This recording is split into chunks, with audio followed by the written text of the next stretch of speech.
Bonjour à toutes et à tous et bienvenue pour ces analyses du vendredi 24 avril, dernier jour de la semaine. Hier, on a eu une belle journée avec une accélération de la volatilité en fin de journée. Euh, Superbe, techniquement, c'est assez propre ce qui s'est déroulé hier. On va redécortiquer tout ça et on va analyser les niveaux du jour. On voit, hein, donc hier, je vous disais déjà que pendant la nuit, il y avait eu un test de la MM7 daily sur le S&P 500, hein. On démarre par le S&P 500, c'est vraiment celui pour moi qui est vraiment techniquement le plus propre. Et on a eu une grosse attaque en fin de journée qui est descendue jusqu'au 7080. Vous allez voir, on va se mettre en 4 heures. Et on a été où? On a été pile sur, c'était S2 hier à ce niveau-là, plus euh, la MM50 4 heures haussière et regardez la mèche, on a rebondi pile dessus. On voit également que ce niveau correspondait au bas de ces deux précédentes mèches. Donc on n'a pas réussi à aller jusqu'au précédent plus haut historique qui sont au 7036. Mais ce niveau vraiment a été... D'ailleurs je vais me mettre maintenant un repère également ici. Si vous voulez, pour moi, ce qui est important, je garde ce niveau. C'est 7036, c'est les précédents plus hauts historiques. Qui, pour moi, est le garant de la préservation de la tendance haussière que l'on a actuellement. Voilà, à très court terme. Tant qu'on est au-dessus, je resterai acheteur. Voilà. Si on venait à casser les 7036, pour moi, on aurait une dégradation à court terme et on pourrait avoir une accélération de la baisse. Voilà. Là, on voit que on n'a même pas réussi à aller jusque-là. Alors, certes, on avait la MM7 Daily qui est en soutien à des niveaux encore plus élevés.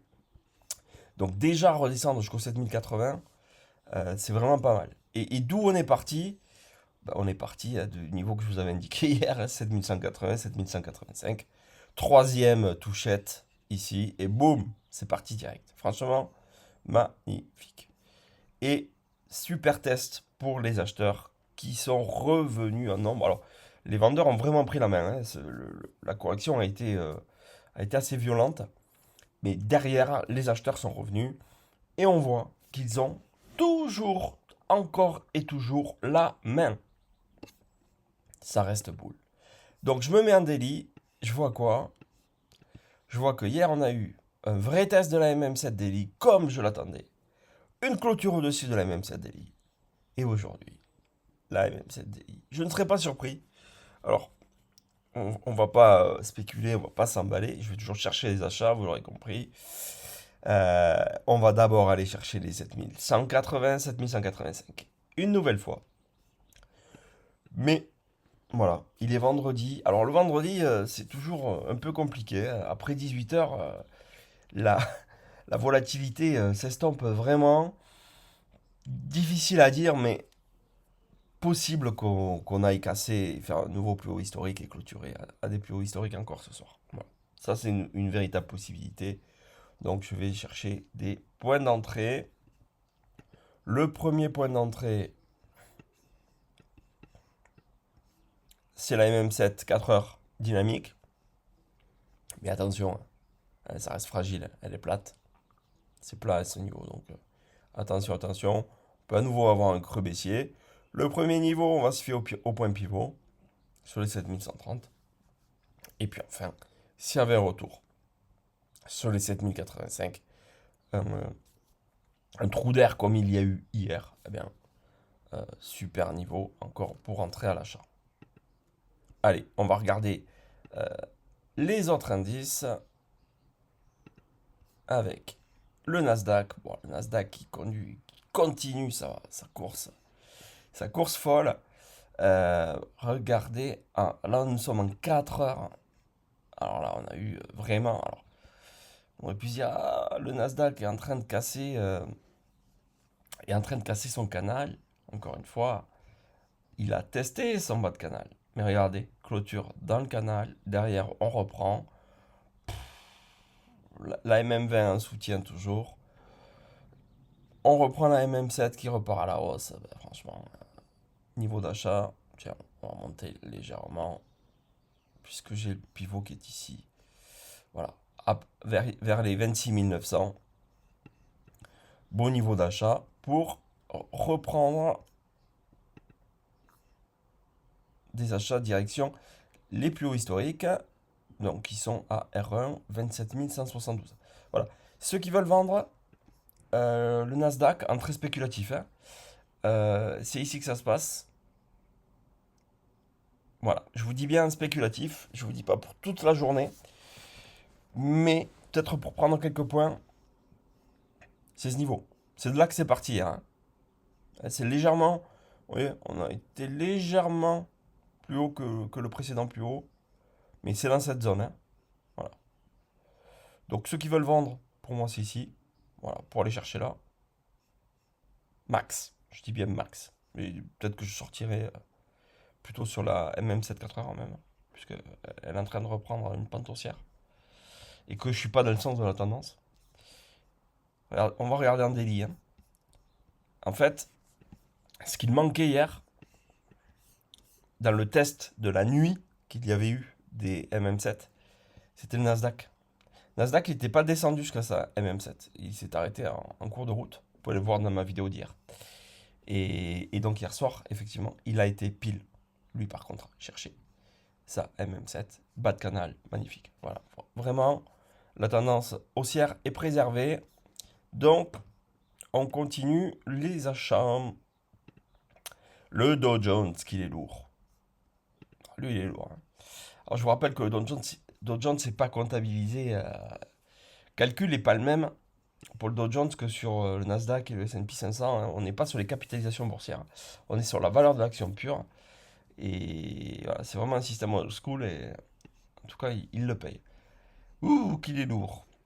Alors, on est en train de sortir de son canal. Je vous disais, hier, là nous sommes en daily. J'ai la MM7 daily en soutien. Et potentiellement le canal. Donc, pourquoi pas une réintégration d'ici la fin de la journée. Alors, dans la journée, on a eu cette réintégration. Mais ça correspondait aussi à une oblique baissière. Vous allez voir en 4 heures, c'est beaucoup plus clair. Et là, on a eu un échec de franchissement. Vous voyez qu'aujourd'hui, on est pile posé à l'ouverture sur la MM7 haussière. Et regardez la propreté en 4 heures. On est pile sous l'oblique. Ceux qui veulent vendre, c'est maintenant. Il y a pas, je crois qu'il n'y a pas trop de questions à se poser. Euh, voilà, moi je suis toujours quand même dans un. On est plutôt dans un mood haussier, hein, de façon générale. Euh, donc j'ai S1 ici. On voit que ce niveau, hein, est un niveau très intéressant. Donc les vendeurs qui vendent de l'oblique, ben, ils iront chercher cette zone-là. J'irai pas chercher plus, vous voyez. Et puis en cas de cassure de l'oblique, parce que toujours avoir deux scénarios, hein. Je vous le dis, hein, mais dans mes analyses, je vous dirai jamais ça va faire ci, ça va faire ça, on n'en sait rien en fait. Faut pas trader comme ça, hein, en étant sûr que ça va monter ou que ça va baisser. C'est la réalité, c'est qu'est-ce que je vais faire en fonction de si ça monte ou si ça descend sur les niveaux d'intervention. Donc si on casse l'oblique,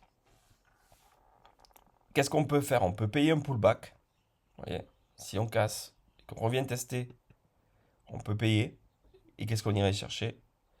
Eh bien, un retest de ce canal, hein, qui peut être un bon retest, hein, puisque ça peut amener.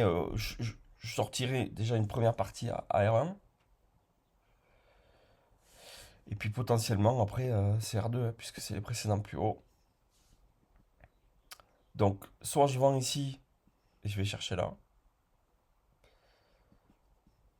Soit on casse l'oblique, j'attends un pullback, je paye, je vais chercher R1 et après R2. Et on a eu un bon mouvement aussi hier, hein, sur le Dow Jones, hein. Très très beau mouvement aussi, hein. Je vais mettre en horaire pour que vous puissiez le voir.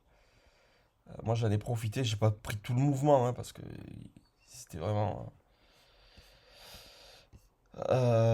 C'était pas évident à prendre. Mais vous voyez, on est monté jusqu'au 49 700, hein, en partant du plus bas 49 122. Donc on a pris 600 points de hausse, hein, sur le dos. Allez, bon, ça va pas être certainement mon actif préféré. Voyons le VIX.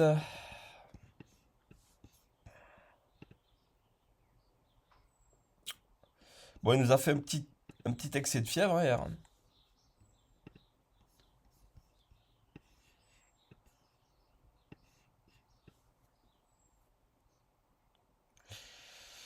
Bon, il ne me donne pas d'indication complémentaire. On va aller voir le dollar. Ah, le dollar, par contre, ça y est. Il arrive dans la zone que j'évoquais hier. Je vous disais d'abord la MM50, mais comme elle est haussière, je vous disais probablement qu'on irait tester la MM20. Donc, en daily, on va redescendre le niveau là, puisque la MM20 passe par ici avec R1. Pour moi, là, on a un beau niveau de vente du dollar. Ici, 98,70 environ. On a eu quasiment que des bougies vertes cette semaine sur le dollar, avec des indices malgré tout qui s'apprécient. Je pense que ça, c'est une zone sur laquelle le dollar peut freiner et rejeter en direction de la MM7 Daily. On va regarder désormais le gold qui est en souffrance. Le gold est en souffrance. Cet oblique, hein, qui fait toujours cet oblique long terme. Toujours, hein, cet oblique daily long terme qui fait ses effets en fait, hein. On a une consolidation et là on est à moitié en épuisement, hein. À force, la consolidation c'est de l'épuisement. Regardez, un impact de 3, 4, 5, 6, 7, 8, 9, 9 impacts sur cet oblique. À un moment, soit ça passe, soit franchement on va prendre une belle bougie rouge dans la tête, hein. J'ai pas trop ce scénario là. Pourquoi? Euh, Hier, on a eu quand même une belle accélération baissière. Cette nuit aussi, pour approcher, vous voyez ma zone, hein, vers les 4650, hein. C'est une grosse zone, hein, de support. Et là, c'est une grosse zone de résistance. Je pense qu'on va avoir un gros mouvement, hein, sur le gold prochainement. J'ai du mal à le shorter maintenant, là, quand je vois le niveau, même si on a cassé la MM20, même si on s'essouffle. Pourquoi? Parce que on a des actifs risqués qui se détendent. On a le dollar index qui arrive sur résistance court terme. Dur à vendre là, hein. Je garde plutôt un bien acheteur, pour revenir une énième fois sur l'oblique, mais là il va falloir la casser parce que cette oblique, si on la casse pas, comme je vous dis, à un moment, on va vraiment s'épuiser. Je garde en tête qu'en mensuel, on voit pas bien parce que j'ai cette zone qui est là, mais en mensuel, on est posé juste au-dessus de la MM7 qui est très haussière, qui est là en soutien, hein, qui passe au milieu de ma zone là, vers les 4600, 4650. Donc c'est une vraie protection pour ce mois-ci. Voilà. Après, le timing, c'est pas toujours facile, franchement. Voilà. C'est pas toujours évident. Mais ouais, je serais plutôt quand même aller chercher des achats, sur cette zone-là, sur peut-être ce haut de zone pour revenir tester l'oblique. Si tout se passe comme je l'évoquais, c'est-à-dire des actifs à risque, c'est-à-dire des indices qui continuent de monter, un dollar qui commence à corriger sous sa zone de résistance, voilà, il faut qu'on ait quand même un alignement de planète. Si on a les indices qui s'effondrent, Le dollar qui explose à la hausse, bataillez pas, hein, le gold il va, le gold il va plonger, hein. On va regarder le Bitcoin en parallèle. Bon, toujours dans sa tendance haussière, toujours sous sa zone de correction, hein. Bon, là, c'est encéphalogramme plat. Bon, j'ai pas d'intérêt en intraday pour le BTC. Si, peut-être l'acheter ici. 76 300. Vous voyez que j'ai la MM50, 4 heures qui passent dans ce flux très haussier. C'est une espèce de canal même, hein, de canal haussier. Donc oui, pourquoi pas en intraday payer cette zone pour aller rechercher cette zone de résistance. Voilà. Et vice versa, peut-être. Voilà, pour les vendeurs, aller chercher cette zone. Pourquoi pas tenter une vente. Je vous rappelle que c'est une grosse zone de résistance hebdo et daily pour aller rechercher cette zone-là. Voilà, bon. On surveille quoi? Vous savez ce qui est très très très important en ce moment, c'est le pétrole. Oui, le pétrole. Hier, je vais me remettre à... voilà. Je vous disais, hier, le pétrole, la zone qu'il faut surveiller, c'est la zone jaune. Vous voyez qu'elle a très très bien fonctionné et que quand on est venu vraiment la chercher en fin de journée, c'est là qu'on a eu la correction des indices. Corrélation parfaite. Bon, euh, est-ce que aujourd'hui c'est la même chose? Bah oui, aujourd'hui c'est strictement la même chose. C'est toujours cette MM20 daily. Voilà. Donc on a un pétrole qui pourrait, si mon scénario indice et dollar se confirme, on a un pétrole qui pourrait redescendre. Peut-être, pourquoi pas, aller chercher ça MM7 daily. Voilà. Et ça conforterait le scénario indice. Donc on le surveille. Là, on voit quoi? On voit qu'il est sur une zone de support, qui est le point pivot plus MM7 4 heures haussière. Donc, attention. Euh, Là, on a un pétrole qui peut très très bien repartir, tester sa zone, voire aller faire un accès plus haut, etc. Voilà. Jusqu'à R1. Quand je vois R1, moi je me dis qu'un excès peut aller jusqu'à là. Si à contrario on casse rapidement cette MM7 4 heures haussière, eh bien le danger s'éloignerait, en tout cas pour la journée. Voilà. Ça va être, c'est ça qu'il faut suivre. Voilà.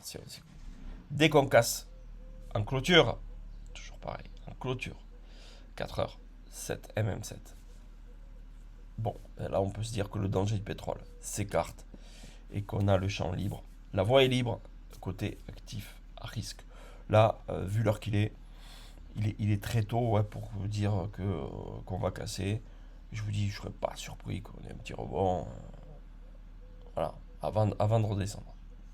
Par contre, je vous dis, hein, si vraiment on casse cette zone sur le pétrole, attention aux actifs risqués. Voilà. N'hésitez pas à apporter vos commentaires, n'hésitez pas. Les commentaires ne fonctionnaient pas bien, donc là normalement c'est rétabli. Si, voilà, si vous avez des niveaux à proposer, à partager, n'hésitez pas. Vous aussi, le débat est ouvert, vous le savez, sur les marchés financiers, il n'y a pas de vérité. Euh, on a juste des stratégies en fonction de nos indicateurs et de notre expérience. Passez toutes et tous une excellente journée.